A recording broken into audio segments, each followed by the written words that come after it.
సాధారణంగా ఒక సినిమా చాలా బాగుంటే 4-5 సార్లు చూస్తాం. అంతకంటే ఎక్కువ సార్లు చూసినా పెద్దగా ఎంజాయ్ చేయలేము.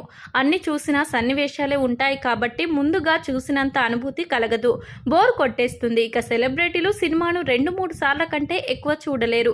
సినిమాలోకి రాకముందు అయినా అంతే. కానీ సూపర్ స్టార్ రజనీకాంత్ మాత్రం ఒక తమిళవాడైనా ఒక తెలుగు సినిమాని 14 సార్లు చూశారట. ఈ విషయాన్ని స్వయంగా అతనే ఒక సందర్భంగా తెలియజేశారు. ఆ సినిమా మరేదో కాదు, శోభన్ బాబు హీరోగా నటించిన మానవుడు దానవుడు. ఈ మూవీ విడుదలయ్యి 50 ఏళ్లు కావస్తుంది. ఇది రిలీజ్ అయిన సమయంలో రజనీకాంత్ బెంగళూరులో బస్ కండక్టర్గా పనిచేస్తున్నారు. పీసీ రెడ్డి డైరెక్ట్ చేసిన ఈ సినిమా బ్లాక్ బస్టర్ హిట్ అయింది. ఇందులో హీరోగా చేసిన శోభన్ బాబుకు ఇది ఫస్ట్ బిగ్గెస్ట్ కమర్షియల్ సక్సెస్ అయింది. దీని తర్వాత ఆయన కెరియర్లో వెనుతిరిగి చూసుకోలేదు. అతని రెమ్యునరేషన్ ఒక్కసారిగా ₹1,00,000 చేరుకుంది.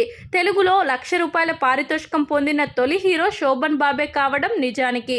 ఆయన అందులో అంత బాగా యాక్ట్ చేశారు కాబట్టి ఆయనకు అప్పట్లో ₹1,00,000 పారితోషికం ఇచ్చేవారు. ఈ సినిమాకి ముందుగా శోభన్ బాబు రాముడు మంచి బాలుడు టైప్ పాత్రలు చేశారు. ఇందులో మాత్రం పూర్తి అగ్రెసివ్ క్యారెక్టర్లో కనిపించి మంటలు పుట్టించేవాడు. డే టైంలో ప్రాణాలు పోసే డాక్టర్గా, నైట్ టైంలో ప్రతీకారంతో రగిలిపోతూ ప్రాణాలు తీసే జగన్గా శోభన్ బాబు నటించారు. 2 పాత్రల్లో అద్భుతమైన వేరియేషన్ చూపించి అందరి చేత చప్పట్లు కొట్టించుకున్నారు. ఈ సినిమా దిశ, నిర్భయ లాంటి రియల్ లైఫ్ స్టోరీలకు దగ్గరగా ఉంటుంది. ఇందులో శోభన్ బాబు అక్కకు అన్యాయం జరుగుతుంది. అక్కను రేప్ చేసిన కామాంధుడిని శోభన్ బాబు చంపేస్తాడు. అలాగే కామంతో ఆడవాళ్లను కాటేసే రాక్షసులను అంతం చేస్తూ ఉంటాడు. వ్యభిచార గృహాల్లో మగ్గిపోతున్న ఆడవాళ్ల గురించి సి నారాయణ రెడ్డి ఎవరు వీరు ఎవరు వీరు అనే పాట సినిమా కోసం రాశారు.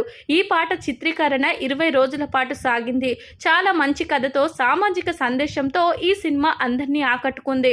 అందులో రజనీకాంత్ కూడా ఒకరు. ఈ మూవీ కథ, శోభన్ బాబు టెరిఫిక్ యాక్టింగ్, పాటలు బాగా నచ్చి దీనిని 14 సార్లు చూశారట మన రజనీకాంత్.